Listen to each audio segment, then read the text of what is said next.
Hello guys, you're welcome back to my channel. My name is Tessie. Good morning, good afternoon, and good evening to you all, depending on where you are watching from. Hope you all are doing well, and thank you so much for stopping by. So because of the military coup that happened in Niger Republic, there are a lot of misconception and misinformation on social media.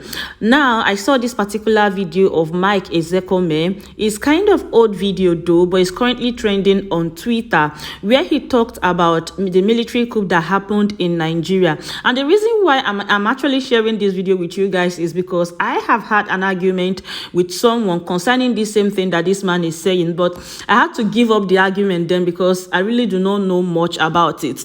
So I'm so happy that I came across this video again. I decided to share with you guys. So I'm going to let you guys watch the video, then I'll come back with the rest of my comments. But before we continue, I want to beg you all to please help me by liking and sharing this video so that YouTube and Facebook can recommend it to more people. So let's watch. The January 15, 1966 military coup. Chief Ekpomoriri and others were removed from office preemptorily by the military coup led by some young idealistic officers. And let me very quickly correct one historical profanity. One historical profanity. Because by the grace of God, I'm not just a lawyer. I'm an historian and an archivist. And things must be put in historical perspective. Whenever I hear people say the 1966 coup was an Igbo coup, it is a lie from the pit of hell. It is not true. It was a coup led by dissatisfied, disgruntled Nigerians. There were 21 people in all, with the forefront leader being Major Kaduna Nzogu Chukwuma from Okpanam near Asaba in the present day state. Therefore, let me tell you that others who have always made them to say it was an Igbo coup were Major Emmanuel Ifeajuna, Major Chris Anuforo, Major Timothy Onwatuego, Major Humphrey Chukwuka, Major Don Okafo, Captain Ben Bullier, Captain Emmanuel Ngobosi, and Captain Ogbu Oji. These were the 7 Igbos. But now, let us look at the list of the coup players. We have Major Adewale Ademoyegun. He was Yoruba.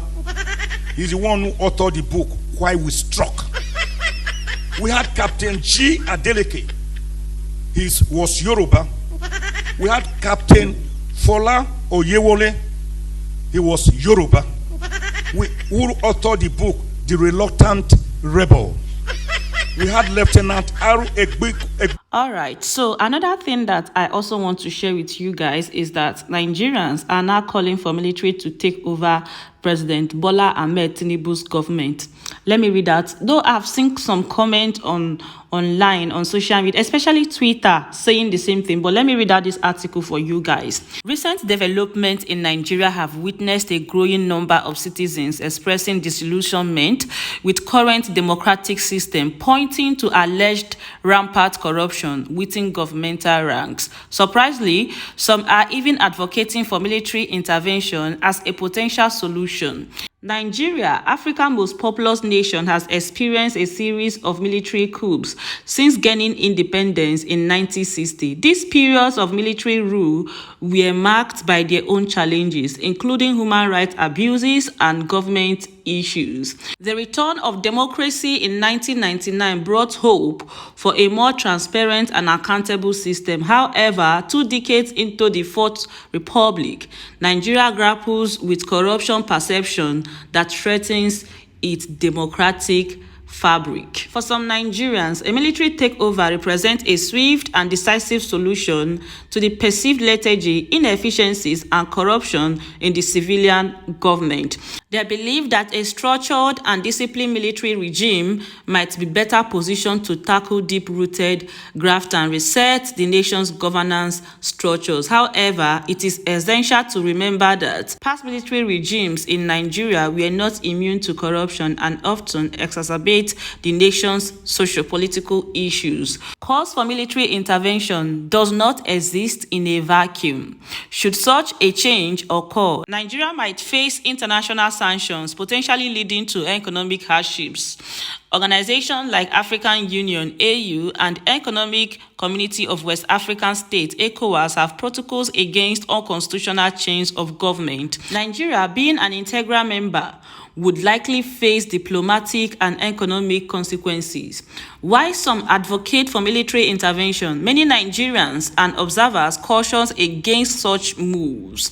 They emphasize strengthening democratic institutions, fostering transparency, and building a robust judicial system to combat corruption. They argue that a return to military rule could result in a regression of the democratic gains achieved over the past 2 decades. As Nigeria navigates its complex sociopolitical landscape, the call for military intervention underscores the depth of dissatisfaction some citizens feel.